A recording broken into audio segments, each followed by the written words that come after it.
Welcome everyone, welcome to the channel. दोस्तों आज की इस वीडियो में ग्रुप डी के प्रीवियस ईयर के मैथ के सभी क्वेश्चनों को सॉल्व करेंगे दोस्तों। और ये परीक्षा 12 अक्टूबर 2018 को शिफ्ट 1 में पूछी गई थी दोस्तों। और ये सेट 3 है। इससे पहले 2 सेट और चैनल पे बनाए गए हैं। अगर आप परीक्षा की तैयारी कर रहे हैं तो उन सेटों को भी एग्ज़ाम से पहले देख के जरूर जाना दोस्तों, आपकी बहुत इसमें हेल्प होगी। तो चलिए दोस्तों, बिना किसी देरी के सेक्शन को स्टार्ट करते हैं। और हाँ, चैनल पर नए हैं तो चैनल को सब्सक्राइब जरूर करें। ऐसे ही वीडियो को पाने के लिए नोटिफिकेशन बेल आइकन को भी ज़रूर दबाएं दोस्तों। चलो चलो फिर स्टार्ट करते हैं। ये रहा दोस्तों पहला क्वेश्चन, आप इसे बनाने की कोशिश करिए दोस्तों।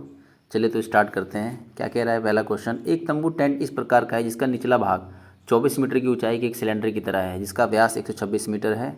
उसका शीर्ष भाग 126 मीटर के उसी व्यास के आधार के पे कोण की तरह है। क्वेश्चन दोस्तों ये कह रहा है, ये एक टेंट है यानी तंबू है, इसका निचला भाग तो बेलनाकार है। मैं बना लेता हूँ एक यहाँ पे, ये तो बेलनाकार है दोस्तों, ठीक है। इसके ऊपर एक शंकु है, बोला गया ना, देखो यहाँ पे लिखा हुआ है जिसका व्यास 126 मीटर, उसका शीर्ष भाग 126 मीटर, उसी के ऊपर एक शंकु है। इसका जो व्यास है 126 मीटर है। अगर व्यास 126 मीटर, त्रिज्या कितनी जाएगी दोस्तों इसकी? 63 हो जाएगी। इसका आधा, व्यास का आधा 63 होता है, ठीक है दोस्तों। और इसकी हाइट कितनी रखी है? 24 मीटर, लिखा दिया है ना दी। और उसके ऊपर एक शंकु है, शंकु और 80 मीटर तिरछा ऊंचा। जो शंकु है इसका ऊपर का वो 80 मीटर तिरछा है। इसका कैनवास 8 मीटर चौड़ा है। तो तंबू बनाने के लिए आवश्यक कैनवास की लंबाई की गणना करें। देखो दोस्तों, इस आकृति को बनाने के लिए ना कैनवास है जो कि 8 मीटर चौड़ा है और उसकी लंबाई याद करनी है। दोस्तों इसका पूरे का एरिया निकालना पड़ेगा, ठीक है। इस आकृति का पूरा एरिया उस कैनवास के क्षेत्रफल के बराबर होगा, समझ रहे दोस्तों। तो इस आकृति का क्षेत्रफल निकालेंगे पहले। शंकु का क्षेत्रफल क्या होता है? शंकु का क्षेत्रफल होता है πr_l, ये होता है। और नीचे बेलन का क्षेत्रफल क्या होता है? प्लस में 2πr_h, यही होता है ना, ठीक है दोस्तों। इसमें से कॉमन ले लेंगे, पाई कॉमन लेंगे और आर भी कॉमन ले लेंगे। अंदर क्या बचा? एल प्लस में 2h, ये बचेगा, ठीक है दोस्तों। अब देखो पाई की वैल्यू तो 22/7 होती है और आर की वैल्यू हमारे पास गिवन है 63, ठीक है। और एल की वैल्यू कितनी है इसकी? तिर्यक ऊंचाई, एल का मतलब तिर्यक ऊंचाई यानी कि 80 है, ठीक है दोस्तों। और ये प्लस में 2h, h कितना है इसका? 24 दूनी 48 हो जाएगा ये, ठीक है। तो जो कटरा काट लेंगे, 7 दूनी 63 हो गया, ठीक है। और इसको करेंगे 9 दूनी 18 का 8 हासिल आएगा, 9 दूनी 19, ये हो गया। और उसके बाद ये कितना जगह में इसे जोड़ देंगे तो ये हो गया 8 और ये जाएगा हमारा 12, ठीक है दोस्तों। तो क्षेत्रफल कितना आ गया दोस्तों इस पूरी आकृति का? इतना आ गया दोस्तों, ठीक है। अब ये कह रहा है कि इसका जो क्षेत्रफल होगा उस कैनवस के क्षेत्रफल के बराबर होगा। तो कैनवस क्या होता है कि लंबा आयत होता है। तो अगर उसकी चौड़ाई 8 है तो लंबाई मान लो l होगी, कोई लंबाई कुछ भी मान लो l, या हमें लंबाई निकालनी ना। तो इसका जो क्षेत्रफल लंबाई गुणा चौड़ाई होता है ना, तो इसका क्षेत्रफल इसके क्षेत्रफल के बराबर होगा। तो l निकालने के लिए क्या करेंगे? 8 से हम इसको डिवाइड कर देंगे, समझ रहे हो दोस्तों।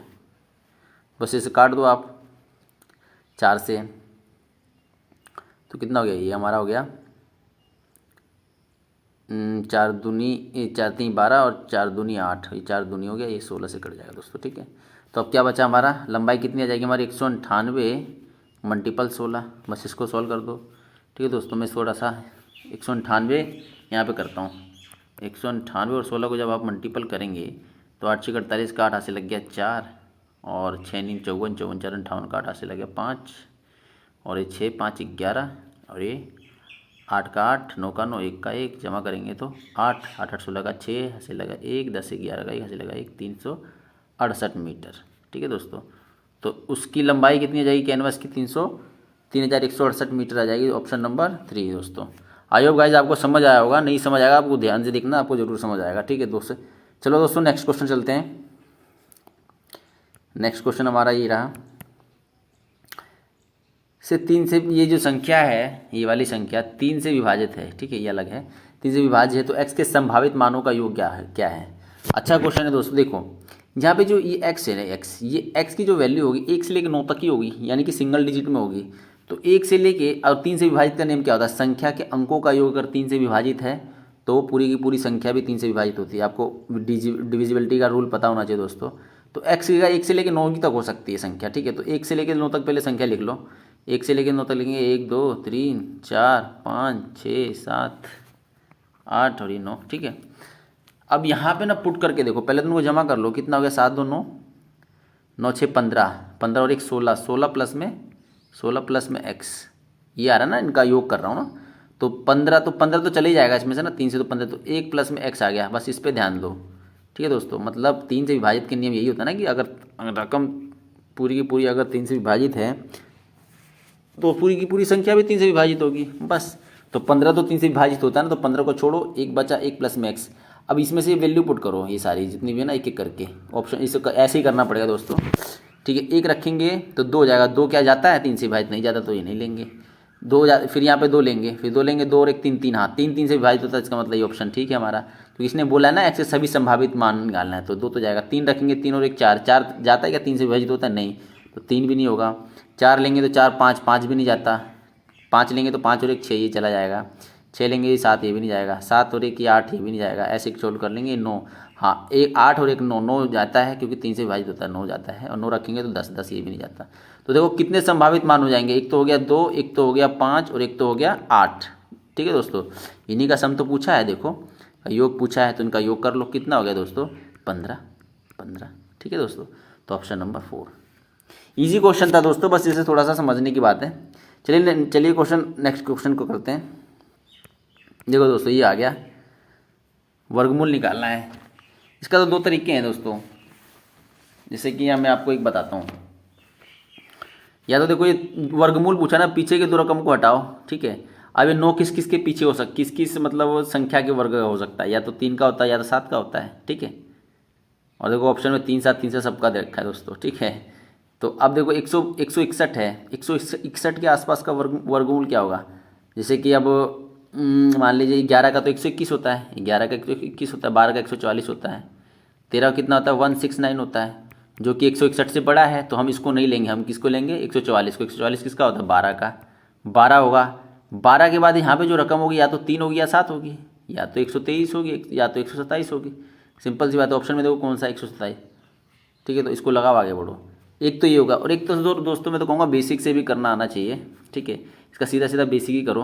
16 एक तरीका, ये अलग एक तरीका, एक तरीका ये है 129। पीछे से 2 2 कट के हम करते हैं, 1 से 1 कर जाएगा, ये 0 आ जाएगा माइनस करके, और ये 61 और 1 और 1 2 हो जाएगा, ये दोनों जुड़ जाता है। अब इसे कितने बार में करेंगे, हम ये करेंगे कम से कम 2 बार में, 2 बार में करेंगे तो ये 44 आ जाएगा। ठीक है दोस्तों, फिर घटाएंगे तो 11 में से 4 के कितना बचा, 7 बचा, और इसके बाद 5 में से 1 17 बचेगा, और ये 2 9 उतर जाएगा। फिर 2 2, ये 4 आ जाएगा यहाँ पे, 2 2 4 और ये 2 का 2। अब कितने से आएगा दोस्तों, अब ये 7 से जाएगा, 7 से करके देख लो। देखो 2 4 7 और ये 7 गुणा करोगे, 7 7 49 का लगा 4, 7 को 28 4 32 का 2 से लगा 3, 7 दूनी 14, 7 दूनी 14, 14 3 15, 14 3 17, सॉरी 14 3 17। देखो दोस्तों, ये इसके इक्वल है, इसमें से घटाएंगे तो 0, इसका मतलब यहाँ पे कितना जाएगा 7। तो आ गया हमारा इससे पूरा पूरा एक्यूरेट 1 2 7। ठीक है दोस्तों, तो 1 2 7 का वर्ग कितना होगा 16,129। ठीक है दोस्तों, ईजी था, आप जैसे भी कर सकते हैं। ठीक है, अगला क्वेश्चन चलते हैं। देखो दोस्तों, यदि sine theta equal to cos theta है तो सेक थीटा का मान क्या होगा। ये बहुत ही ईजीस्ट क्वेश्चन है। देखो दोस्तों, ये वाला जो है ये इक्वल कब होगा, 45 पे इक्वल होता है, क्योंकि साइन 45 और कोस 45 की वैल्यू सेम होती है, √2 होती है ना दोस्तों।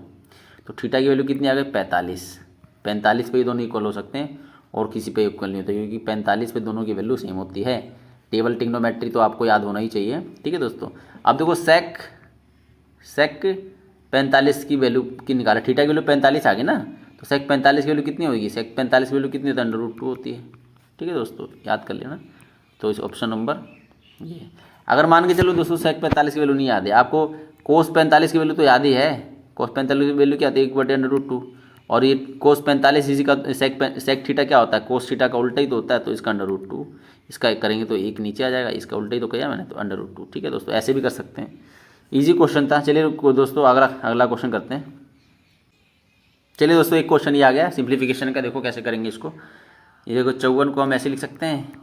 ठीक है, मल्टीपल में ये 15 और दशमलव हटाने के लिए 4 0 नीचे, क्योंकि 4 के बाद दशमलव है। ठीक है, तो 5 से काटेंगे 5 दूनी 10 और 5 3 15, फिर 2 से काटेंगे 2 दूनी के 4 और 7 दूनी 14। ठीक है, 7 21, 21 का 1 हाथ से लग गया 2, 3 दूनी 6, 7 8, 8 और नीचे कितने दशमलव है दोस्तों 4। इसको कैसे लिख सकते हैं हम, इसे लिख सकते 0.8100। ठीक है दोस्तों, ये वाला हमारा आंसर होगा, तो ऑप्शन नंबर 3। ठीक है दोस्तों, सिंपल था। चलिए नेक्स्ट क्वेश्चन करते हैं। कॉस्मेटिक की एक दुकान में कॉस्मेटिक और सामग्री के विभिन्न ब्रांड हैं। ठीक है, दुकान की 50% बिक्री बालों यानी हेयर की सामग्री से होती है। 40% बिक्री व्यक्तिगत स्वच्छता उत्पादकों से होती है। हर तिमाही में दुकान की बिक्री का औसत इतना है। मतलब ये कह रहा है कि हर 3 महीने में दुकान की जब बिक्री का औसत है, मतलब 3 महीने का टोटल है ये। ठीक है, होती है। व्यक्तिगत स्वच्छता उत्पादन में होने वाली दुकान की प्रतिमाह औसत बिक्री कितनी है, ये क्वेश्चन पूछा है दोस्तों। ये कॉस्मेटिक की दुकान है जिसके अंदर विभिन्न ब्रांड के सामान बिकते हैं। उसमें बालों की सामग्री से 40% की बिक्री होती है। इसमें लिखा हुआ है दुकान की 50% बालों की सामग्री से और 40% बिक्री व्यक्तिगत स्वच्छता उत्पाद से होती है। हर तिमाही में दुकान की बिक्री का औसत इतना होता है। तो व्यक्तिगत उत्पादकों से होने वाली दुकान व्यक्तिगत उत्पादकों से कितनी हो रही है दोस्तों 40%। ठीक है, और प्रति माह की निकालनी है। ये 3 महीने का दोस्तों, देखो सिंपल है। तो ये हो गया हमारा 15 लाख मल्टीपल में 3 महीने का दोस्तों। ये टोटल 3 महीने का। तो 1 महीने का कितना होगा, 3 से डिवाइड करेंगे, 1 महीने का आ गया। 1 महीने का टोटल रेवेन्यू उतनी हुई है। तो 40% किसकी निकालना है, हमें निकालना है व्यक्तिगत स्वच्छता था। 40% व्यक्तिगत स्वच्छता से है ना, तो 40% इसका निकाल लेंगे। समझ रहे हो दोस्तों, तो इसका 40% निकाल लेंगे, वो आ जाएगा हमारा आंसर। सॉल्व कर देंगे। 0 से 0 गया, 0 से 0 गया, और 3 पंजे 15 और 5 चौके 20, और कितनी जीरो बची है 4 जीरो। 4 जीरो लगा दो तो कितना हो गया हमारा आंसर दोस्तों 2 लाख रुपए। ठीक है दोस्तों, आप आई होप आपको समझ आएगा। कुछ नहीं करना है इसमें, ये जो बिक्री दे रखी है 3 महीने की दे रखी है। ठीक है दोस्तों, चलिए नेक्स्ट क्वेश्चन चलते हैं दोस्तों। दी गई संख्या में से कौन सी संख्या 3 से विभाज्य है। 3 से विभाज्य का नियम तो तुम्हें पता ही होगा दोस्तों। संख्या के सारे अंक अगर 3 संख्या के अंकों का योग अगर 3 से विभाजित है तो वो संख्या 3 से विभाजित होती है। तो इससे करेंगे, देखो पहला देखो ऑप्शन देखते हैं। तो ये कितना हो गया 4 4 तो नहीं जाता, तो ये नहीं होगा। ये कितना 8 9 10 10 भी नहीं जाता, ये भी नहीं होगा। तो ये देखेंगे ऑप्शन नंबर ही जाएगा, और हमारा हो जाएगा 4 5 6 6 जाता है। इसका मतलब आंसर अपना ये सही है। चलिए दोस्तों नेक्स्ट क्वेश्चन चलते हैं। यदि समीकरण 20x प्लस में 5y प्लस में 11 इक्वल टू 0 तथा 50x माइनस में ky माइनस 9 इक्वल टू 0 का कोई समाधान नहीं है। ये रेखिक समीकरण से आ गया दोस्तों। कोई समाधान नहीं होता तो इसका एक फॉर्मूला होता है a1 बटे में a2 बराबर में b1 बटे में b2 और बराबर नहीं होता c1 बटे में c2 के। ठीक है दोस्तों, तो जब अगर एक भी हल कोई समाधान नहीं तो इस पर लगाएंगे। पहला होता है ए होता है, दूसरा बी होता है। एक्स वाला ए होता है और वाई वाला बी होता है। तो ए की वैल्यू कितनी है 20 है, इस वैल्यू पर रख दो, और ये इसकी वैल्यू कितनी 50 है। इज इक्वल टू में ये प्लस का 5 है और इसमें कितना माइनस का के है दोस्तों। ठीक है, बस इसको सॉल्व कर दो आप। कितना हो जाएगा, ये इसे काट देंगे तो 5 चौके 20 हो जाएगा ये। ठीक है दोस्तों, और अपना के को उधर लेके जाएंगे तो कितना हो जाएगा ये के, और ये जो हमारा हो जाएगा ये 4 नीचे आ जाएगा और 50 ऊपर हो जाएगा ये, और माइनस भी आ जाएगा। इसे के वाला माइनस अदा करते हैं तो उसको सॉल्व करेंगे तो कितना हो जाएगा दोस्तों 25 का आधा कितना होता है 12.5। 12.5 हो जाएगा हमारा ये आंसर दोस्तों। के की वैल्यू कितनी आ गई हमारी 12.5 दोस्तों, option number 1। I hope guys आपको समझ आया होगा। चलिए दोस्तों एक क्वेश्चन और करते हैं। शिवानी और परिणीता के बीच कोई धनराशि 5:7 के अनुपात में बांटी गई। यदि परिणीता शिवानी को, कौन दे रहा है पैसे, परिणीता दे रही है 5 रुपये शिवानी को। ठीक है, तो अनुपात बदल के 3:4 हो जाता है। विभाजित की धनराशि टोटल अमाउंट निकाल लें दोस्तों। तो शिवानी के पास कितने पैसे हैं 5 हैं, तो ये अनुपातिक है तो 5x हो जाएगा, x मान लेते हैं इसको। और परिणीता के पास कितना है 7x है। ठीक है दोस्तों, परिणीता 5 रुपये देती है तो परिणीता देगी तो उसमें से घट जाएगा, किसको देते हैं शिवानी को, शिवानी में जुड़ जाएगा। और इन दोनों को डिवाइड करते हैं तो ये कितना हो जाता है अनुपात 3:4। ठीक है, तो क्रॉस मल्टीपल गुणा कर देंगे तो कितना जाएगा 20x हो जाएगा ये, और ये प्लस में 5 चौके 20, और ये कितना जाएगा 7 तरीके 21x माइनस में 5 15। ठीक है दोस्तों, तो और फर्दर को 20x को उधर लेके जाएंगे तो यहाँ पे 21 में से 20 गया तो 1x बचेगा, और 15 को हम इधर लेके आएंगे तो कितना जाएगा 35। तो x की वैल्यू कितनी आ गई दोस्तों 35। टोटल अमाउंट पूछा था तो ये 5 और 7 12 यूनिट की वैल्यू कितनी होगी 12 मल्टीपल में x यानी कि 12x। इनको जोड़ दो ना इन दोनों को, तो कितना हो जाएगा हमारा इसे 35 से मल्टीपल कर दो। 12 5 60 का जूस लगा 6, 12 3 36 और 6 40 नहीं, 36 और 6 42 हो जाएगा ना, 420। ठीक है दोस्तों, ऑप्शन नंबर दूसरा। चलिए दोस्तों नेक्स्ट क्वेश्चन चलते हैं। एक टंकी एक नल द्वारा 10 घंटे में भरी जा सकती है, हालांकि रिसाव की वजह से टंकी भरने में 11 घंटे लगते हैं। ठीक है दोस्तों, मान लो एक टंकी ए है, ये भरने में 10 घंटा लगाती है और रिसाव को मान लो बी, तो ए भरता है और बी खाली करता है, तो ये कितना ले रही है, 11 घंटे ले रही है। इनका एलसीएम लेंगे टोटल वर्क निकालने के लिए, कितना जाएगा दोस्तों, 110। तो ये कितना भर रही है, ये भर रही है 11, ये कर रही है 10। ठीक है दोस्तों, इन दोनों की वैल्यू एक घंटे में या एक घंटा पूछा ना, घंटे में 10 कर रही है और ये 11 कर रही है। तो यानी कि बी जो है एक घंटे में कितना निकाल रही है, 1 लीटर निकाल रही है, और 110 लीटर कितना निकालेगी, 110 घंटे में। तो ऑप्शन नंबर 4। ठीक है दोस्तों, इजी क्वेश्चन था। चलिए नेक्स्ट क्वेश्चन चलते हैं। 3 संख्याओं का माध्य 21 है, आंकड़ों की रेंज 12 है और सबसे छोटी 2 संख्याओं के बीच का अंतर 3 है, तो दोनों संख्याओं में से सबसे बड़ी संख्या क्या है। दोस्तों देखो, इस क्वेश्चन को पहले तो रेंज समझते हैं। रेंज होता है हाई में से सबसे लो को घटाएंगे तो रेंज आ जाती है हमारी। ठीक है, 3 संख्याओं, मान लो 3 संख्या है, ऐसे है बढ़ते क्रम में, जैसे मान लो x है, y है, z, इधर से बढ़ते क्रम में है, ये छोटा है, ये उससे बड़ा है और ये सबसे बड़ा है। ठीक है, तो इसका माध्य कितना दे रखा है, 21 दे रखा है। तो 21 अगर तीनों का माध्य रखा, अगर तीनों को माध्य 21 दे रखा है, तो इन टोटल तीनों का योग कितना होगा, 21 तिया 63। ठीक है दोस्तों, आई होप आपको समझ आया होगा ये दोस्तों। ये हो गया एक इक्वेशन। और इन आंकड़ों का रेंज 12 है, मैंने कहा था ना ये बढ़ते क्रम में, तो सबसे बड़ा कौन सा है, z है, उससे छोटा सबसे छोटा कौन सा, x है, तो इसका मान दे रखा है मैं 12। समझ रहे हो दोस्तों, ये ऑप्शन एक, इक्वेशन 1 हो गया, ये इक्वेशन 2 हो गया। ठीक है, और इसने क्या बोला, सबसे 2 छोटी संख्याओं के बीच का अंतर 3 है। अब इन दोनों छोटी संख्या तो यही है ना, तो यानी कि y माइनस में x, क्योंकि x y तो बड़ा होगा ना इससे, तो इसका जो वैल्यू कितनी रखी है, 3। ठीक है दोस्तों, इक्वेशन नंबर 3। ठीक है, तो इन तीनों इक्वेशनों को आपस में सोल्व कर दो, घटा जमा करके जैसे भी, ये तो इतना तो आपको आना चाहिए। ठीक है, तो सबसे बड़ी संख्या यानी जेड की वैल्यू आ जाएगी हमारी 28। ठीक है दोस्तों, अगर नहीं आया तो कमेंट करना, आ जाएगा आंसर। ठीक है दोस्तों, ईजी है, या होमवर्क मान लेना इसको। चलिए दोस्तों अगला क्वेश्चन चलते हैं। रमेश के पास 50 पैसे, 1 रुपये, 5 रुपये के सिक्के का क्रमशः इतने के अनुपात में है। रमेश के पास 50 पैसे, 1 रुपये और 5 रुपये के सिक्के क्रमशः इतने के अनुपात में। ठीक है दोस्तों, इसके पास कुल रकम 116 है, तो उसके पास 50 पैसे के सिक्कों की संख्या। इजी क्वेश्चन है दोस्तों, बार बार आ रहा है पेपर में। इसको देखते हैं कैसे करेंगे। देखिए, 50 पैसे और 1 रुपये के जो सिक्कों का अनुपात कितना है हमारे पास, 2x मान लेते हैं इसको, 3x और ये 5x। ये 50 पैसे थे, ठीक है, और ये 1 रुपये थे और ये 5 रुपये थे। ठीक है, ये देखिए दोस्तों, अगर x की वैल्यू हम 1 माने, ठीक है, क्योंकि सिक्के का अनुपात कितना हो जाता है, 116 हो जाता है, रुपये में रखा। अगर x की वैल्यू 1 माने, अगर 50 पैसों की संख्या, अगर यहाँ से 1 से करेंगे तो 2 होगी, तो 50 पैसे की दो सिक्के होंगे, 50 पैसे के 2 सिक्के होंगे, कितने रुपये हो जाएंगे, अभी रुपये में आ जाएगा, ये आ रहा इधर, कितने हो जाएंगे हमारे दोस्तों, 1 रुपये आएगा। ठीक है, अगर यहाँ पे 3 माने, एक x की वैल्यू 1 है ना, सब में x मानेंगे तो 3, तो 1 रुपये के 3 सिक्कों के यानी कि 3 रुपये होंगे ना, 3 रुपये होंगे।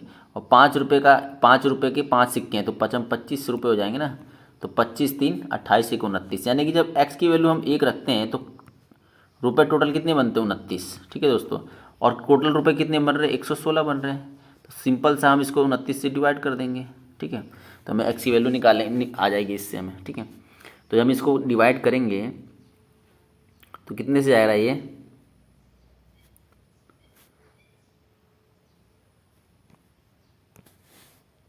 तो दोस्तों ये 4 से जाएगा, 4 से करेंगे 9 चौक 36 का 6, ऐसे लगा 3, 4 दूनी 8, 8 9 10 11 12 11। ठीक है, तो ये 4 से चला जाएगा पूरा पूरा। तो इसका मतलब ये है कि x की जो वैल्यू होगी वो 4 होगी इस पूरी अमाउंट तक आने के लिए। ठीक है, तो क्या पूछा है, 50 पैसों के सिक्कों की संख्या, तो 50 पैसों के सिक्कों की संख्या कितनी थी दोस्तों, यही तो थी। तो x की वैल्यू यहाँ रख दो, कितना हो जाएगा, 4 दूनी 8। ठीक है दोस्तों, यहाँ पे 2x था ना, और x की वैल्यू 4 रख दो, यहाँ पे 4 से मल्टीप्लाई तो 8 हो जाएगा दोस्तों। ठीक है, तो ऑप्शन नंबर 3। आई होप आपको समझ आया होगा। चलिए नेक्स्ट क्वेश्चन चलते हैं। निम्नलिखित संख्या को पूरा करने के लिए सही विकल्प का चयन करें। ये तो शायद रीजनिंग का है, लेकिन चलो करते हैं इसको भी, अच्छा क्वेश्चन है भी दोस्तों। इसमें एक पैटर्न, ऐसे टाइप के क्वेश्चन में हमें पैटर्न पता करना होता है। अब पैटर्न कैसा चल रहा है देखो, ये 2 से 5 हो गया, 5 से 9, ये 9 इससे हो रहा है, तो ये बढ़ रहा है। तो ये देखो मल्टीपल की सीरीज है, इसको हम कैसे करेंगे, 2 मल्टीपल में 2 4 हो गया, प्लस में 1 इजिकल टू 5 हो गया। ठीक है, तो 5 से करेंगे तो 5 दूनी 10 माइनस 1 इजिकल टू 9 आ जाएगा, ठीक है। फिर 9 का करेंगे तो 9 दूनी 18, फिर प्लस में 1 इजिकल टू 19, फिर इसी का 19 दूनी 2, फिर -1। एक बार प्लस हो रहा है और एक बार माइनस हो रहा है, एक बार प्लस हो रहा है एक बार माइनस हो रहा है। तो 19 दूनी 18, 19 दूनी 38, 38 में से गया तो 37, तो ऑप्शन नंबर 2। दोस्तों इस टाइप के क्वेश्चन में पैटर्न पता चल गया आपको तो आप कर दोगे। चलो नेक्स्ट क्वेश्चन चलते हैं। तो इसकी वैल्यू निकाल लें दोस्तों, ठीक है। देखिए ये क्वेश्चन है, इसको हम सॉल्व करते हैं। इसका तो पहले परिमेयकरण कर दो, इसका परिमेयकरण करेंगे। परिमेयकरण के यहाँ प्लस है तो यहाँ माइनस हो जाएगा, यहाँ पे माइनस कर दो। सॉल्व करेंगे इसको, कितना जाएगा, ये हमारा जाएगा 3 से 3 कट जाएगा, 3 माइनस में होना जाएगा। और इसको सॉल्व करेंगे तो a माइनस बी के होल स्क्वायर बन जाएगा। तो a की वैल्यू कितना √3, तो स्क्वायर करेंगे तो 3 आ जाएगा। इसका करेंगे तो प्लस में होना जाएगा, फिर ये माइनस में क्या हो जाएगा हमारा 2√3, ठीक है दोस्तों। तो हम इसे और सॉल्व करेंगे तो नीचे तो हमारा 2 आ जाएगा और ऊपर कितना जाएगा 4 माइनस में 2√3। फर्दर सॉल्व करेंगे, 2 कॉमन लेंगे, 2 से 2 कट जाएगा तो यहाँ पे फाइनल वैल्यू आ जाएगी 2 माइनस में √3, ठीक है दोस्तों। तो इसको पूरा सॉल्व किया हमने तो कितना आ गया हमारा, इतना आ गया। अब देखो 2 माइनस √3, ठीक है। इसी की वैल्यू दे रखा है, इसी हमने परिमेयकरण किया तो ये आ गया ना, ठीक है। अब देखो अगर हम यहाँ पे a की वैल्यू 2 रखें और b की वैल्यू, जो v की वैल्यू है कितनी रखनी पड़ेगी दोस्तों, देखो ये इक्वेशन इस इक्वेशन के इक्वल है। तो b की वैल्यू -1 और a की वैल्यू 2 नहीं दिख रही है आपको, देखो यहाँ पे अगर हम इस दोनों इक्वेशन को इक्वल है तो a की जगह कितना रखेंगे 2 रखेंगे और b की जगह -1 रखेंगे, गुणा करेंगे तो वापस देखो वापस ये आ जाएगा इक्वल। तो इसका मतलब a की वैल्यू 2 है और b की वैल्यू -1 है। बस हमें इसी की तो वैल्यू निकालनी है। a की वैल्यू कितनी 2 की स्क्वायर कर दो, ठीक है। और b की वैल्यू कितनी -1 की वैल्यू स्क्वायर कर दो, प्लस में यही तो पूछा था, दूनी के 4 हो जाएगा और 1 की स्क्वायर 1 यानी कि 5। तो ऑप्शन नंबर 1, ठीक है दोस्तों।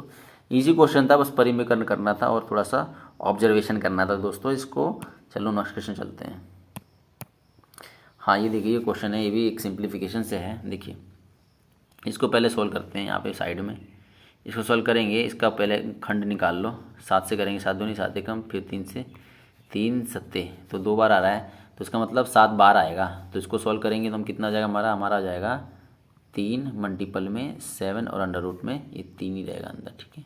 फिर इसको इधर सोल्व कर लेंगे, माइनस इसमें से कॉमन ले लेते हैं। इसमें कॉमन क्या आ रहा है, इसमें एक अंडर रूट में 3 कॉमन ले लेते हैं तो एक के ऊपर अंडर रूट लगाओ, चाहे मतलब उसकी कोई मतलब नहीं होता। तो हम मान लीजिए यहाँ पे एक अंडर रूट में 3 कॉमन लेते हैं इन दोनों में से, तो अंदर क्या बचा, अंदर तो ये जो हमारा है ये माइनस का ले लिया तो अंदर तो प्लस का होगा ना, 7/3 होगा, ठीक। और यहाँ पे कितना हो जाएगा हमारा माइनस का है, अगर हम प्लस लेंगे तो माइनस हो जाएगा, तो यहाँ पे माइनस लेना पड़ेगा इसको क्योंकि इसको प्लस बनाना है ना।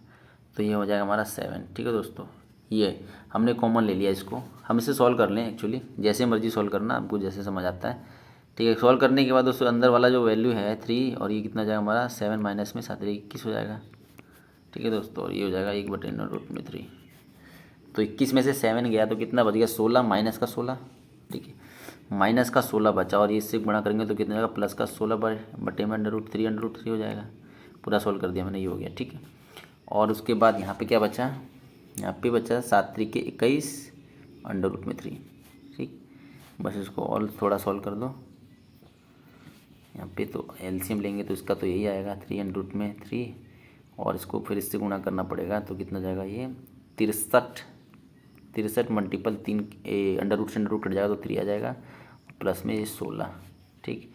अब इसको सॉल्व कर लेंगे तो कितना हो जाएगा हमारा यहाँ पे ये 9 हो जाएगा यहाँ पे, और ये 6 18 और प्लस में 16 और नीचे कितना रह गया 3√3। ये ऊपर सॉल्व कर दिया मैंने, यहाँ पे सॉल्व कर लेंगे तो इसे कितना जाएगा हमारा ये 9 और 5 15 का 1 मिनट में इसको यहाँ पे लिखता हूँ, इसको जमा करने हैं हम एक्चुअली। 9 5 15 का 5 ऐसे लग गया, 1 10 का 0 ऐसे लगा, यानी 205 हो गया ऊपर और नीचे कितना होगा हमारा 3√3, ठीक है दोस्तों। तो ये क्वेश्चन जो हो गया ना, अब देखो कुछ नहीं करना, इसका रेशनलाइजेशन कर दो। ये जो आया ना वैल्यू इसका अंडर ऊपर नीचे 3 से मल्टीपल कर दो। देखिए मैं बताता हूँ यहाँ पे बताता हूँ आपको मैं। ये जो आया ना हमारा यहाँ पे 0.5/3 हमारा सोल्यूशन यहाँ पे आया, तो बस √3 से ऊपर नीचे गुणा कर दो, इक्वेशन पे कोई फ़र्क नहीं पड़ेगा। तो आप इसको सॉल्व करोगे, 3 से 3 कट जाएगा तो नीचे कितना आ जाएगा, ये नीचे आ जाएगा 9 आ जाएगा। तो हमारा ऑप्शन नंबर 3 आ जाएगा दोस्तों। देखो सेम टू सेम इसको सॉल्व करेंगे तो 9 आएगा ना, ठीक है। तो दोस्तों 5/9 √3 ये आएगा आंसर। सिंप्लीफिकेशन था, आसान था, आप जैसे मर्जी करिए आ जाएगा आंसर, कोई दिक्कत नहीं। अगला क्वेश्चन चलते हैं। दो संख्याओं का अनुपात 19:26 है। यदि छोटी संख्या में 2 जोड़ दिया जाए तो अनुपात इतना हो जाता है। बड़ी संख्या क्या है, सिंपल है, अनुपात क्या है, इतना इतना है। छोटी संख्या में 2 जोड़ दे देते हैं तो अनुपात कितना जाता है, 3:4 हो जाता है। क्रॉस मल्टीपल गुणा कर दो, ठीक है दोस्तों। तो क्रॉस मल्टीपल गुणा कर दो, 19 चौक कितना हो गया, 9 चौक 4 × 36 का 6 लगा 3, 4 और 3 7, 76x हो गया। और प्लस में 4 दूनी 8 = में 26, 6 × 18 का 88 लगा 1, 3 दूनी 6 और 1 7, 78x। उधर करेंगे इसको तो 2x आ जाएगा, तो 8 आ जाएगा। तो x की वैल्यू कितनी जाएगी दोस्तों, 4 कट जाएगा ना ये, ठीक है। x की वैल्यू कितनी आ गई, 4 आ गई। तो बड़ी संख्या क्या है, बड़ी संख्या 26x थी। 26 को 4 से मल्टीपल कर दो, 6 चौक 24 का 4 लगा दो, 4 दूनी 8 2 10 104। ईजी क्वेश्चन था दोस्तों। चलिए नेक्स्ट क्वेश्चन चलते हैं। 117 और एक अन्य संख्या का महत्तम 13 है, दूसरी संख्या में से कौन सी संख्या नहीं हो सकती।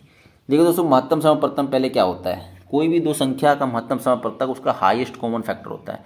मतलब अगर महत्तम समापवर्तन निकाल दिया ना तो दो रकमों का जो बचा कुचा भाग है ना उसी को तो रेशियो कहते हैं। लेकिन वो जो बचा कुचा भाग है ना उसमें से दो और भी कोई कॉमन नहीं आ सकता है। एक एग्जाम्पल के थ्रू बताता हूँ। एग्जाम्पल क्या, इसी से चलते हैं। देखो 117 और एक अन्य संख्या का, देखो 117 और इसका महत्तम सा 13 है, तो 13 जरूरी 117 से पूरा पूरा भाजित होगा, ठीक है दोस्तों। 13 कितने से जाएगा, 13 9 में होता है, 13 मल्टीपल 9 = 117, ठीक है दोस्तों।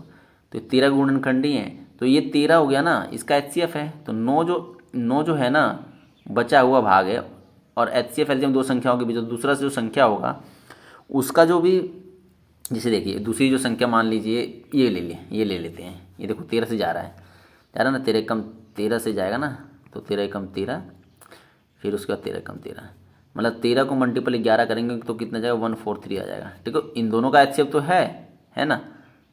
लेकिन देखो ये जो है ना, इन दोनों का एक कोई कॉमन आ रहा है, कॉमन नहीं आ रहा है, इसका मतलब ये दूसरी संख्या हो सकती है, ये डेफिनेटली ये एक संख्या हो सकती है। लेकिन हमसे क्या पूछा है, हमसे पूछा है कौन सी संख्या नहीं हो सकती, तो ये संख्या हो सकती है, उसी हिसाब से इसको देखेंगे हम। देखिए ये दोनों, इन दोनों का HCF आ गया। अब ये दो रकमें जो बची हैं इनमें कोई कॉमन और नहीं होना चाहिए, ये मैं कहना चाहता हूँ। बस इतना सीखना था इसमें, और कुछ नहीं सीखना, कि दो संख्याओं का अगर HCF दे रखा हुआ है ना, तो बची हुई जो संख्या बची होंगी ना उनमें कोई कॉमन नहीं होना चाहिए। तो इसका मतलब वो दूसरी संख्या 143 हो सकती है। उसी हिसाब से जब हम इसको करेंगे, देखिए 13 मल्टीपल में कितने से जाएगा, ये 13 एकम 13, फिर ये 13 3 39, देखिए ये 169, ये 13 की स्क्वायर ही होता है। देखो 13 और 9, 13 इन दोनों में देखो 13 13 तो HCF हो गया, और इनमें देखो कोई कॉमन है और किसी पहाड़े से जा रहे हैं दोनों, नहीं ना, तो उसका मतलब ये भी एक हो सकता है, ये भी हो सकता है। अब ये देखो 156 का देखते हैं कितने से जाएगा, ये 13 मल्टीपल में 13 कम 13 और 13 दूनी 26, ठीक है दोस्तों 1563 का। इन दोनों का HCF तो 13 है ही, लेकिन 9 और 12 में कॉमन है कितने का, 3 से दोनों भाग चले जाएंगे, इसका मतलब ये नहीं हो सकता। समझ रहे हो दोस्तों। तो दो संख्याओं का जो HCF होता है उसके निकालने के बाद रिमेनिंग जो भी संख्या बची उनमें कोई कॉमन नहीं होगा। अगर कॉमन होगा तो वो HCF नहीं होगा, सिंपल सी बात है। तो इसलिए हमारा ऑप्शन नंबर 3 होगा। आई होप गाइस आपको समझ आया होगा, ध्यान से आप समझना, आपको समझ जरूर आएगा, ठीक है, क्या कहना चाहता हूँ मैं। चलिए दोस्तों एक और क्वेश्चन देखते हैं। हाँ, A और B 1.8 दिनों में काम को कर सकते हैं, हालांकि यदि A अकेले काम करता है तो आधा काम पूरा करता है और अवकाश ले लेता है, फिर B अकेले काम करता है और बाकी काम पूरा करता है। दोस्तों A आधा काम करता है और बाकी B भी करता है, तो इस पूरी प्रक्रिया में टोटल कितने दिन लग जाते हैं दोस्तों, यहाँ पे लिखा हुआ है 3.75 दिन लग जाते हैं का समय लगता है। तो यदि B जो है A से अधिक कुशल है, देखो B अगर A से ज़्यादा कुशल होगा तो B A के मुकाबले कम दिन लेगा, ठीक है दोस्तों। तो B ने खुद इस काम को पूरा करने में कुल कितना समय लिया होगा दोस्तों, इसकी को पकड़िए। यहाँ पे लिखा है कि A आधा काम कर देता है, मान लीजिए यहाँ पे देखो लिखते हैं, यहाँ पे A जो है मान लीजिए आधा काम X दिन में करता है, तो B बाकी का आधा काम कितने दिनों में करेगा, 3.75 माइनस में X दिन में करेगा। क्यों, क्योंकि ये 3.75 टोटल दिन लग गए हैं उस पूरे काम को करने में। यानी ए ने जितना भी दिन लिया काम करके, आधा काम करके चला गया और आधा काम बी ने किया, तो इस पूरे प्रक्रिया में टोटल कितने दिन लगे? 3.75 दिन। ठीक है दोस्तों, तो आधा काम x दिन में किया ए ने और बी ने आधा काम 3.75 माइनस में x दिनों में किया। ठीक है दोस्तों, है। अब देखिए दोस्तों, कॉमन सेंस की बात है, अगर ए आधा काम x दिन में कर रहा है तो पूरा काम कितने दिन में करेगा? 2x। जैसे कि कोई भी आदमी अगर एक आधा काम 10 दिन में करता है तो पूरा काम 20 दिन में करेगा ना, सिंपल सी बात है। तो ए उस पूरे काम को कितने दिन में करेगा? 2x दिन में करेगा। और बी उस पूरे काम को कितने दिन में करेगा? 2 मल्टीपल में 7.75 माइनस में x, इतने दिन में करेगा। ठीक है दोस्तों, तो अब क्या हम यूँ नहीं बोल सकते कि ए किसी काम को इतने दिन में करता है, बी उसी काम को इतने दिन में करता है? अब हमारा सिंपल हो गया। ठीक है दोस्तों, अब इनका एलसीएम लेंगे, जैसे हम करते हैं वैसे करेंगे। ठीक है, तो दोस्तों अगर हम इन सब का एलसीएम लेंगे तो एलसीएम तो हमें समझ आ नहीं रहा क्या हुआ, तो हम इसको दोनों को टोटल को गुणाई कर देते हैं। ठीक है दोस्तों, देखिए टोटल वर्क कितना जगह यहाँ लिख देता हूँ मैं, 2x मल्टीपल में 3.75 माइनस में x, ये आ गया हमारा टोटल वर्क। ठीक है दोस्तों, तो एक दिन का काम कितना होगा? इसको इससे डिवाइड करेंगे तो कितना जाएगा हमारा? 3.75। ठीक है दोस्तों, ये आ गया एक दिन का काम, किसका? ए का। ठीक है, यहाँ पे ए और बी लिख देता हूँ, ज़्यादा कन्फ्यूजन नहीं है, टोटल वर्क आ गया ये। ठीक है, तो बी का कितना जाएगा? अगर हम इसको नहीं, इसको, क्योंकि ये पूरा काम ही था ना, इसको हम पूरे, क्योंकि इसको हमने इससे डिवाइड किया तो इतना आया था, अब इसको इससे डिवाइड करेंगे तो कितना जाएगा हमारा दोस्तों? 2x आ जाएगा। ठीक है दोस्तों, देखिए अब देखो, ए जो है एक दिन में इतना काम कर रहा है, इतना यूनिट काम कर रहा है, और बी जो है एक दिन में इतना यूनिट काम कर रहा है। ठीक है दोस्तों, तो दोनों मिलकर के एक दिन में कितना यूनिट काम कर रहे हैं? इन दोनों का सम, इन दोनों का सम। ठीक है, तो यहाँ लिख देता हूँ, यहाँ पे 3.75 माइनस में x, ये कर रहा है एक दिन में ए यूनिट, इतना इतना यूनिट बना रहा है एक दिन में, तो बी कितना बना रहा है? ये 2x। तो दोनों मिलकर के एक दिन में इतना यूनिट काम कर रहे हैं। ठीक है दोस्तों, तो ये एक दिन में इतना बना रहे हैं, तो 1.8 दिनों में वो टोटल काम करेंगे ना। टोटल काम कितना था? यही तो था हमारा टोटल काम, ये वाला 2x मल्टीपल में 2 और 3.75 माइनस में x।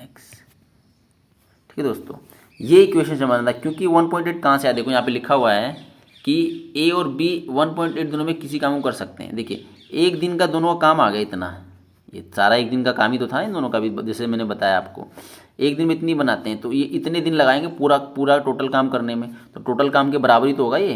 ठीक है दोस्तों, बस इस इक्वेशन को हमें सॉल्व करना था, बस यही समझना था, इसकी इक्वेशन को सॉल्व कर लेना था और हमारा आंसर आ जाएगा दोस्तों। ठीक है, आई होप आपने इसको नोट कर लिया होगा। ऊपर वाला मैं रिमूव करता हूँ और इसके बाद सॉल्व करने की कोशिश करते हैं दोस्तों। ठीक है, तो हम इसे सॉल्व करेंगे दोस्तों। देखो ये तो हमारा प्लस में है, तो इसमें से हम क्या करेंगे, इसको यहाँ लिख लेते हैं अच्छे से, पहले सॉल्व करेंगे। देखिए तो हमारा ये जो है, इसमें से 2 कॉमन ले लेंगे, तो 2 कॉमन ले लेंगे तो क्या बचेगा यहाँ पे हमारा? यहाँ बचेगा 2 मल्टीपल में 1.8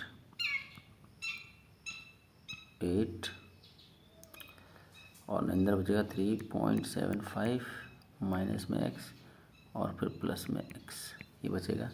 और ये एज इट इज़ बचेगा 2x मल्टीपल में 2 और 3 5x माइनस में x। ठीक है, देखो ये 2 से 2 कैंसिल आउट हो जाएगा। ठीक है, अब ये x से x भी कैंसिल आउट हो जाएगा, फिर इन दोनों को मल्टीपल कर देंगे। इसको फर्दर सोल्व करेंगे तो दोस्तों एक इक्वेशन बन जाएगी, मैं बताता हूँ आपको। एक इक्वेशन बन जाएगी, इक्वेशन क्या हो जाएगी हमारी? ये इक्वेशन हो जाएगी x की स्क्वायर, एक मिनट, x की स्क्वायर माइनस में 3.75 कर लेना आप, ये लेंदी है थोड़ा सा क्वेश्चन।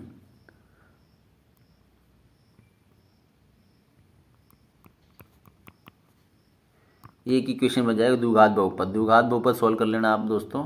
ठीक है, मैं नीचे वाले एक बार रिमूव कर देता हूँ। देखिए ये द्विघात बहुपद बन जाएगा और इसके दो इक्वेशंस आ जाएंगे। इसको सॉल्व करने का एक फॉर्मूला होता है शून्यांक लगाने का, इसमें अप्लाई कर देना, माइनस में b plus minus under root b की स्क्वायर माइनस में 4ac बटे में 2a, ये फॉर्मूला होता है दोस्तों। इसको पुट करोगे तो 2 वैल्यू आ जाएगी एक्स की, कौन सी वैल्यू आएगी? 2.25 और एक आ जाएगी 1.5। ठीक है दोस्तों, ये क्वेश्चन आ जाएगा। तो इसका मतलब ये है कि एक उस आधे काम को या तो इतने दिन में कर रहा है या तो इतने दिन में कर रहा है। ठीक है दोस्तों, अब एक बात देखिए दोस्तों, अगर ये देखो दोनों अगर ये आधे दिन में करता है इतने दिन में, तो बी आधे दिन में इतने दिन में करेगा, क्योंकि दोनों को सम तीन या इतना इतना आना चाहिए, इतना आ रहा है। इसका मतलब ये हुआ ना कि अब इसमें लिखा हुआ देखो, बी जो है ए से अधिक कुशल है। अगर बी ए से अधिक कुशल है तो जाहिर सी बात है ए से आकर कम दिन लेगा। अगर मान लीजिए ए का हम ये लेते हैं तो बी का तो ये लेना पड़ेगा ना, तो बी के दिनों की जो संख्या है ए से कम होनी चाहिए, क्योंकि बी क्या है, अधिक कुशल है। तो इसीलिए हम इसको ये नहीं लेंगे और हम इसको लेंगे। क्यों? क्योंकि बी जो है कम दिन लेगा और ए ज़्यादा दिन लेगा। तो ए 2.5 दिन लेगा उस आधे काम को करने के लिए, लेकिन बी उस आधे काम को करने के लिए 2.5 दिन लेगा, 1.5 दिन लेगा, यही ना। तो 1.5 दिन लेगा आधे काम करने के लिए, और इसमें पूछा है कि बी अकेला पूरा काम कितने दिन में करेगा। अगर आधा काम 1.5 दिन में करता है तो पूरा काम इसका 2 से मल्टीपल, यानी कि 1.5 दिनों में आधा काम करता है तो पूरा काम कितने दिन में करेगा, 3 दिन में करेगा। 2 मल्टीपल 1.5, जैसा कि हमने अभी किया था ऊपर पीछे। ठीक है दोस्तों, तो आंसर कितना जाएगा हमारा 3। ठीक है दोस्तों, तो कुल मिला के आपको इस इक्वेशन को सॉल्व करना है। उसके बाद उसकी जो वैल्यू आएगी इसमें से देखना है कि वैल्यू लेंगे कौन सी। ये वैल्यू नहीं लेंगे क्योंकि ए जो है अधिक कुशल नहीं है, ए ज़्यादा दिन लेगा बी के मुकाबले। तो दोस्तों पूरा का पूरा जो क्वेश्चन है उसकी एक एक पॉइंट पर ध्यान देना होगा। इस क्वेश्चन के लिए अच्छी टाइप का क्वेश्चन है बट थोड़ा सा कैलकुलेटिव है। ठीक है दोस्तों, तो आप इसको ट्राई जरूर करना। ठीक है दोस्तों, कमेंट में आप इसका आंसर जरूर लिखना आपका क्या है। ठीक है, चलिए हम नेक्स्ट क्वेश्चन चलते, नहीं तो वीडियो लंबी हो जाएगी दोस्तों। रक्षा 27 दिनों में किसी को कर सकता है, जबकि स्थिर को कुछ कमी है क्या इसमें। रक्षा किसी काम को, यहाँ काम होगा, किसी काम को 27 रक्षा 27 दिनों में किसी काम को कर सकती है। यहाँ पे किसी काम को कर सकती है जब होगा, जबकि इस तरह इसे करने में 45 दिन लगाती है। वे एक साथ काम शुरू करते हैं लेकिन काम खत्म हो जाने से 9 दिन पहले रक्षा छोड़ देती है। स्थिर कितने दिन काम करता है, ये निकालना है दोस्तों। अच्छा क्वेश्चन है ये भी। देखिए, रक्षा एक काम को कितने दिन में करती है, रक्षा के लिए आर बना देता हूँ मैं। ठीक है, 27 दिन में करती है, और स्थिर के लिए ई बना देता हूँ, बड़ा ई बना देता हूँ। ठीक है, स्थिर इसे करने में 45 दिनों का समय लेता है। तो इन दोनों का एलसीएम निकाल दो। एलसीएम कितना आ जाएगा हमारा इसका, 35 आ जाएगा दोस्तों। ठीक है, और इसका फिर ये टोटल हमारा हो गया, टोटल वर्क हो गया हमारा यहाँ पे। और फिर एक दिन का वर्क कितना होगा, इससे डिवाइड करेंगे तो 5 आएगा, और इसको इससे डिवाइड करेंगे तो 3 आएगा। ठीक है दोस्तों, तो एक साथ काम करना शुरू करते हैं। ठीक है, अलग अलग आ गया, इन दोनों दोनों साथ मिलकर करते हैं, 8 बनाते हैं। काम खत्म हो जाने से 9 दिन पहले रक्षा छोड़ जाती है। ठीक है, रक्षा छोड़ जाती है तो जो स्थिर है वो क्या करता है, पूरा काम करता है। स्थिर जो एक दिन में 3, देखो 9 दिन पहले चला जाती है ना, तो देखिए जो बाकी के जो 9 दिन बचे होंगे उसमें कौन काम किया होगा, स्थिर किया होगा। तो 9 दिन में उसने कितना बनाया होगा, कितना मतलब काम किया होगा, तो कितना यूनिट काम किया होगा, 3 यूनिट एक दिन में बनाया, तो 9 दिन में 9 27 यूनिट बनाया होगा। ठीक है दोस्तों, इसको घटा देंगे टोटल में से। क्यों? क्योंकि देखो घटाने के बाद जो भी यूनिट आएगा वो उन दोनों ने साथ काम किया होगा, ये बात है ना। तो 15 में से 7 गया तो 8 बचेगा, और 12 में से 2 गया तो 108 जो है यूनिट उन्होंने साथ मिलकर काम किया होगा। और वो काम कैसे कर रहे हैं, वो एक दिन में 8 बना रहे हैं, तो मिलकर कितने दिन में काम किया होगा इन्होंने। तो इसको लिखा गया इसमें, ये कितने दिन काम करता है, 9 दिन से छोड़ जाता है तो स्थिर कितने दिन काम करता है, स्थिर का निकालना है ना दोस्तों।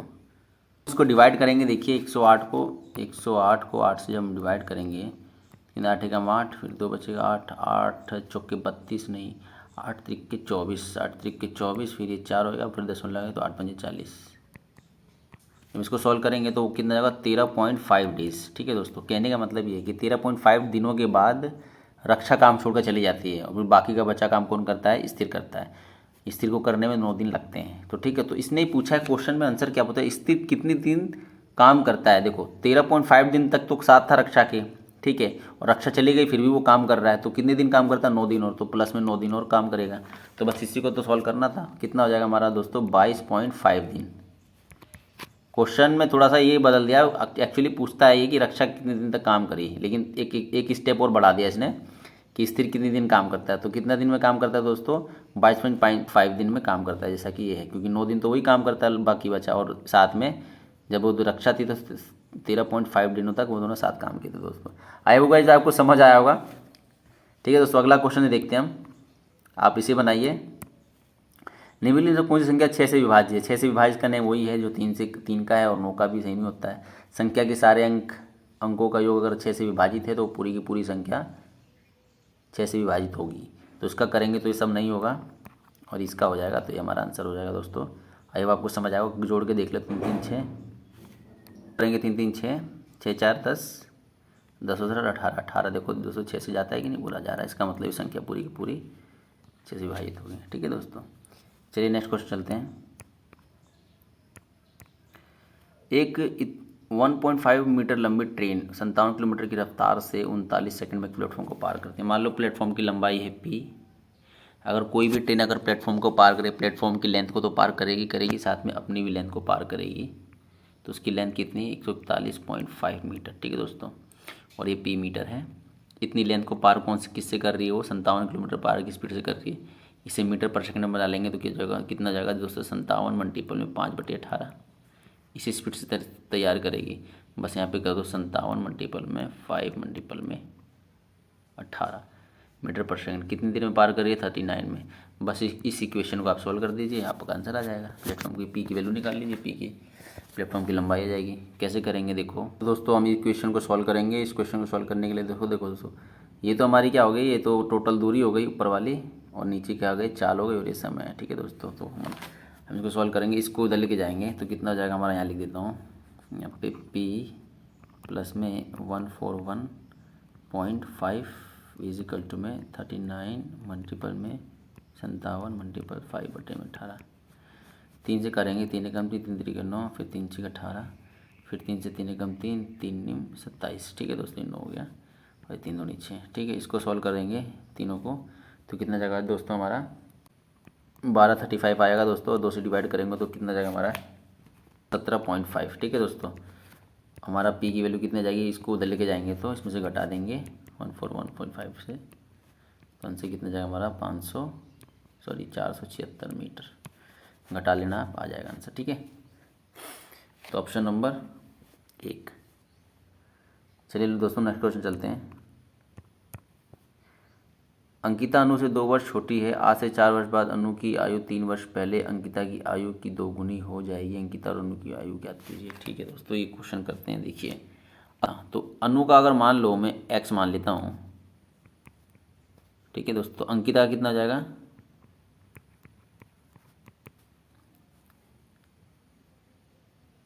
x माइनस 2, ये 2 वर्ष क्या है? वो छोटी है। ठीक है दोस्तों, ये हुआ। तो आज से 4 वर्ष बाद अनु की आयु 3 वर्ष पहले अंकिता की आयु, देखो 3 वर्ष पहले अंकिता की आयु, आज से 4 वर्ष बाद, आज से 4 वर्ष पहले की अनु की आयु x प्लस में 4 अंकिता की 3 वर्ष पहले की आयु की 2 गुनी हो जाएगी। ये 2 गुनी है इसकी, ये 2 गुनी, तो यहाँ पे इक्वल करने के लिए 2 गुना इसके लिए एक साथ लगाएंगे दोस्तों। ठीक है, बस इस क्वेश्चन को सॉल्व कर दो। क्या हो जाएगा? ये जाएगा हमारा 2x, और ये कितना जाएगा? माइनस में 5 हो गया, माइनस में 10 हो जाएगा ये, और x प्लस में 4 हो जाएगा ये। तो इसको जो और सॉल्व करेंगे तो ये x को इधर लेके जाएंगे तो ये x बचेगा, इधर के लेंगे तो 14 जाएगा। तो x की वैल्यू कितनी आ गई दोस्तों? 14। इसका मतलब ये हुआ कि जो अनु की जो आयु है वो कितनी है दोस्तों? 14 है, और अंकिता की आयु कितनी है? 2 कम यानी 12 है। ठीक है दोस्तों, तो क्या पूछा है इसने? अंकिता और अनु की। तो अंकिता कितनी है? 12 है, यानी कि 12 और 14, ये हमारा आंसर होगा 12 और 14, option number 3। I hope guys आपको समझ आएगा। चलिए नेक्स्ट क्वेश्चन पे चलते हैं। यात्रा की शुरुआत में कार का जो ओडोमीटर होता है 3000 किलोमीटर की यात्रा की समाप्ति पर इतना बताता है। शुरुआत में तो देखो इतना दिखाता है दूरी, और यात्रा जब खत्म हो जाती है इतना दिखा देता है। तो यदि यात्रा का 8 घंटे का समय लगता तो कार की औसत चाल क्या है? देखिए दोस्तों, जो शुरू में ओडोमीटर होता है वो 3000 किलोमीटर दिखाता है, लेकिन 8 घंटे चलने के बाद वो 3400 दिखाता है। इसका मतलब 8 घंटे में 400 मीटर की दूरी तय की गई, और औसत निकालना 8 से डिवाइड कर दो, सॉल्व कर दो आप इसको। कितना हो जाएगा दोस्तों? ये 4 से करेंगे, 4 दूनी 8, और 4 एकम 4, 200 डिवाइडेड बाई में 2। ठीक है दोस्तों, तो ये दोस्तों हमारा मीटर पर सेकंड में आ रहा है, शायद ये आ रहा है, नहीं किलोमीटर पर आवर में आ रहा है। किलोमीटर पर आवर में आ रहा है ना, सॉल्व कर दिया हमने तो 50 आ गया ना, ये सॉल्व कर दिया तो हमने 50 आ गया। तो मीटर पर सेकंड में बदलना क्या करते हैं हम? इसको छोटा करना है, 5/18। सॉल्व कर दो, 5 25, 250, और ये 18 से डिवाइड कर दो सीधा सीधा इसको। 18 एकम 18, 70 18 के बारे में अब ये कितनी बार में 18 या 54, 3 बार में जाएगा दोस्तों, ये 54 आ जाएगा। इसको सोल्व करेंगे तो कितना जाएगा, ये आ जाएगा हमारा 6 और ये आ जाएगा 1, दशमलव लगाएंगे तो यहाँ पे जाएगा 0, 160 हो गया। तो 18 निम्न 162 होता है। ठीक है दोस्तों, तो 18 निम्न 162 जो कि ज़्यादा है, मतलब लमसम में इतने के लगभग में आंसर आएगा हमारा। देखते हैं क्वेश्चन कौन सा है। 13.9 ऑप्शन नंबर 3 हमारा आंसर होगा दोस्तों। अच्छा है, बस इसमें कुछ नहीं करना, इजी क्वेश्चन है, समझ की बात है। ठीक है, चलिए दोस्तों अगला क्वेश्चन चलते हैं। यदि cos theta is equal to alpha, ठीक है, और cos inverse is equal to, ये देखिए दोस्तों, ये दोनों लाइन एक ही है, बस कुछ नहीं, इसको उधर लेके चला गया। देखिए बताता हूँ, जिससे देखिए अगर इसको उधर लेके जाओगे तो थीटा इज इक्वल टू में क्या बच जाएगा, अल्फ़ा, 1 मिनट, क्या बच जाएगा, ये अल्फ़ा है, अगर दूर बनाता हूँ थोड़ा सा मैं इसको, अल्फ़ा यहाँ बना लेता हूँ, तो क्या बच जाएगा दोस्तों, ये इन्वर्स में चला जाएगा ना दोस्तों। ठीक है, क्योंकि ये यहाँ था, अब इसको यहाँ ले गए तो यहाँ ऐसे लिखते हैं, उसी हिसाब से ये भी कर रखा है, ऐसे ही सेम टू सेम। ठीक है, तो हमें इसकी वैल्यू निकालनी है दोस्तों। तो इसमें बस कुछ नहीं करना, इसमें किसी भी वैल्यू को पुट कर लो, जैसे बताता हूँ। जैसे इसको मैं डिलीट करता हूँ पहले, तो आपको समझ आ गया, क्योंकि देखो इसको इधर लेके जाएगा तो ये बन जाएगा। अब ये देखो ये इसके बराबर है, और ये सेक को अगर बराबर के उधर ले जाओगे तो सेक क्या हो जाएगा, बीटा के इन्वर्स में चला जाएगा और थीटा अकेला बच जाएगा। ठीक है दोस्तों, ये मतलब समझाने के लिए बोल रखा है कि ये ऐसे हो सकता है पॉसिबल, और ये ऐसे पॉसिबल हो सकता है, तो इसकी वैल्यू निकालिए। ठीक है दोस्तों, तो इसे तो करेंगे कैसे, देखिए मान लीजिए इसमें कोसेक इन्वर्स, ये गामा की वैल्यू मान लीजिए आप x मान लीजिए। ठीक है दोस्तों, तो अगर इसको ऐसे लिख देंगे तो हम इसको यूं भी तो लिख सकते हैं ना, कोसेक x लिख सकते हैं ना इसको हम ऐसे, क्योंकि ये चीज़ उधर चली जाएगी तो हमारे गुणा में हो जाएगी, इन्वर्स हट जाएगा, सिंपल। अब देखिए दोस्तों, इसको हम यूं भी तो लिख सकते हैं, इस वाली चीज़ को सेक 90 माइनस मैक्स लिख सकते हैं कि नहीं इसको, ये इसके बराबर होगा कि नहीं, होगा ना। इसमें होता है ना ऑल पॉजिटिव होते हैं, फिर इसमें साइन और कोस के होते हैं, इसमें टेन और कोट के होते हैं, इसमें सेक और कोस के होते हैं। ठीक है दोस्तों, तो देखिए इसको हम यूँ लिख सकते हैं। अब देखिए ये वाई है, वाई नहीं था, ये गामा था, इसे वाई मत लिखो, एक मिनट रुको, ये गामा था, ये गामा था। ठीक है, तो ये हो गया। अब देखो दोस्तों, अब इसको हम इसको इधर लेके जाएंगे इसको, तो क्या हो जाएगा हमारा सेक इन्वर्स गामा नहीं हो जाएगा ये, और यहाँ पे क्या बचा 90 माइनस में एक्स बच गया। ठीक है दोस्तों, तो अभी एक्स की जो वैल्यू इसको यहाँ लिख दो, सेक इन्वर्स गामा, ये तो समझ आ गया ना कैसे आई, ये जब सिर्फ इस पोर्शन को इधर लेके जाएंगे तो ये आ जाएगा, और फिर एक्स को हम यहाँ पे कर देते हैं एक्स प्लस 90 हो जाएगा। ठीक है, तो एक्स की वैल्यू क्या आती है हमारी, जो हमने माना था, यही तो माना था ना, एक्स इजिकल टू ये, तो इसकी वैल्यू यहाँ पुट कर दो एक्स की जगह, तो क्या बनेगा हमारा, देखिए ये एज इट इज़ हो गया, सेक -1 गामा, और एक्स की वैल्यू कितनी थी हमारी, प्लस में कोसेक इन्वर्स -1, और ये गामा इजिकल टू कितना बचा था 90। ठीक है दोस्तों, तो हमने इसकी वैल्यू जो है यहाँ से पुट कर दी, इसकी वैल्यू यहाँ से पुट कर दी, तो हमारा आ गया ये, और ये इन दोनों की वैल्यू तो पूछा था कितनी आएगी 90, तो इसके आंसर कितना आएगा 90। ठीक है दोस्तों, इसमें बस कुछ नहीं, आसान था, बस हमें ये रेशियो याद होना चाहिए। ठीक है दोस्तों, अगला क्वेश्चन चलते हैं। एक गोले की त्रिज्या एक बेलन के आधार की त्रिज्या की 3 गुनी है, बेलन की ऊंचाई उसके आधार की त्रिज्या से 9 गुनी है। यदि बेलन का कुल पृष्ठीय क्षेत्र और गोले के आयतन का संख्यात्मक मान बराबर है तो बेलन की ऊंचाई क्या है। गोले की जो त्रिज्या है ना, बेलन के आधार की त्रिज्या की 3 गुनी है। तो देखो ये गोला है और ये बेलन है। ठीक है, तो देखो गोले की जो त्रिज्या है बेलन की त्रिज्या की 3 गुनी की, अगर बेलन की मान लीजिए आर होगी तो गोले की कितनी हो जाएगी त्रिज्या, 3 आर होगी। गोला है ना, इसमें देखो 3 गुनी है।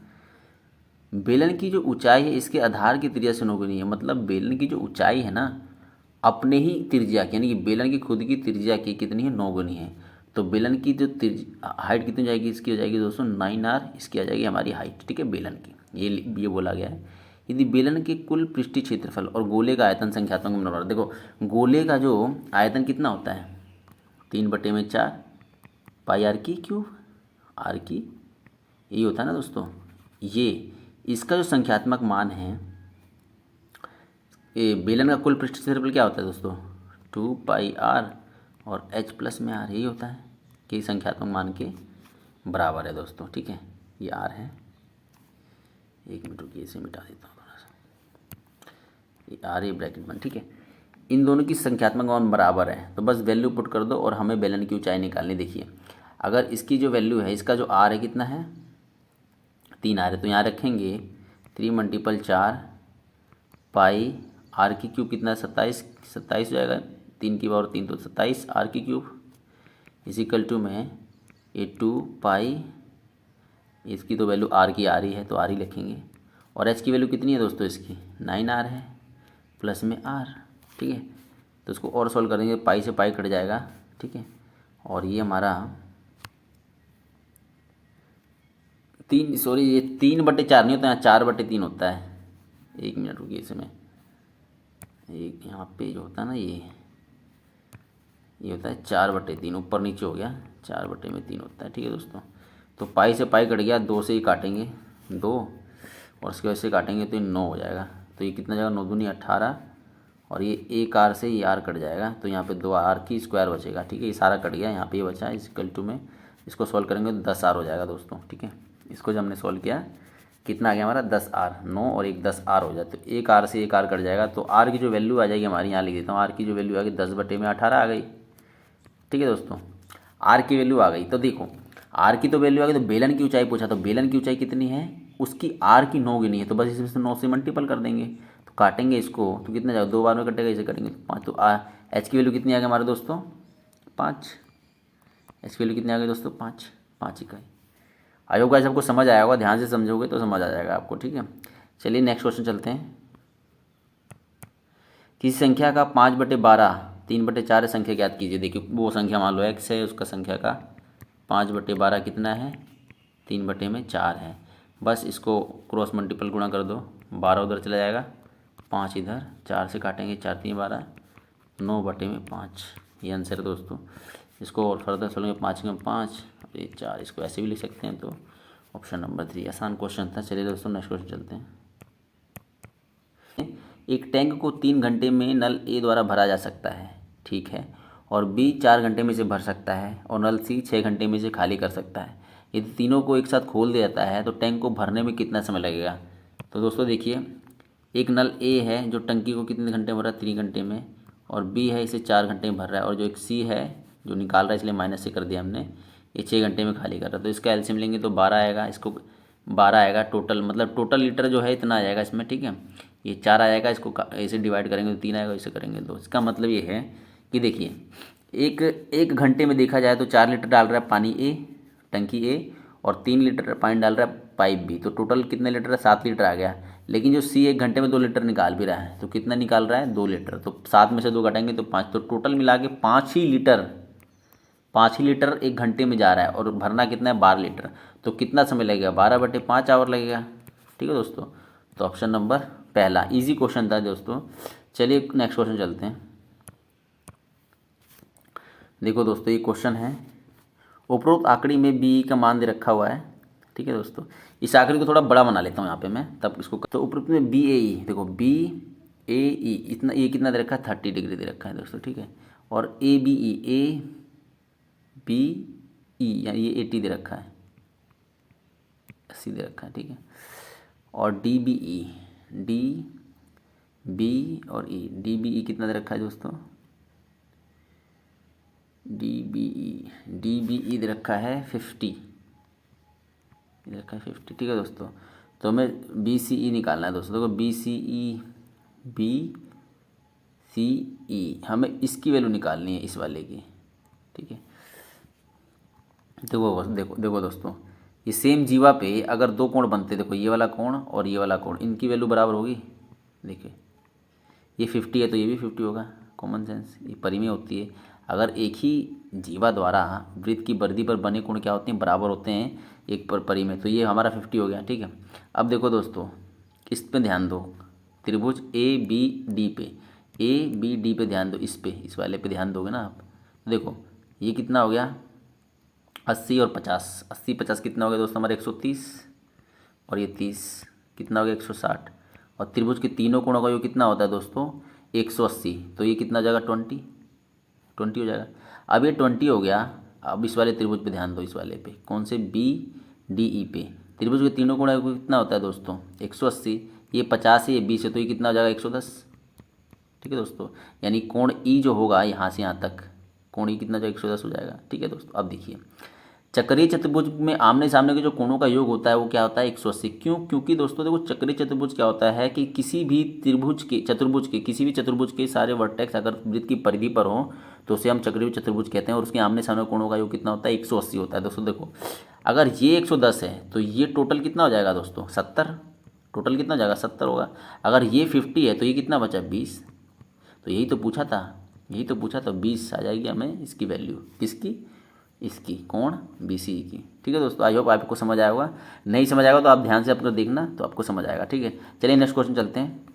तो दोस्तों ये लास्ट क्वेश्चन था, ये सारे क्वेश्चन इस वीडियो में हमने कंप्लीट कर दिया। टोटल हमने 30 से 31 क्वेश्चन सोल्व किए हैं दोस्तों, और ऐसे ही वीडियो पाने के लिए चैनल को सब्सक्राइब जरूर करना, और तब तक के लिए मिलते हैं नेक्स्ट वीडियो में, तब तक के लिए गुड बाय दोस्तों।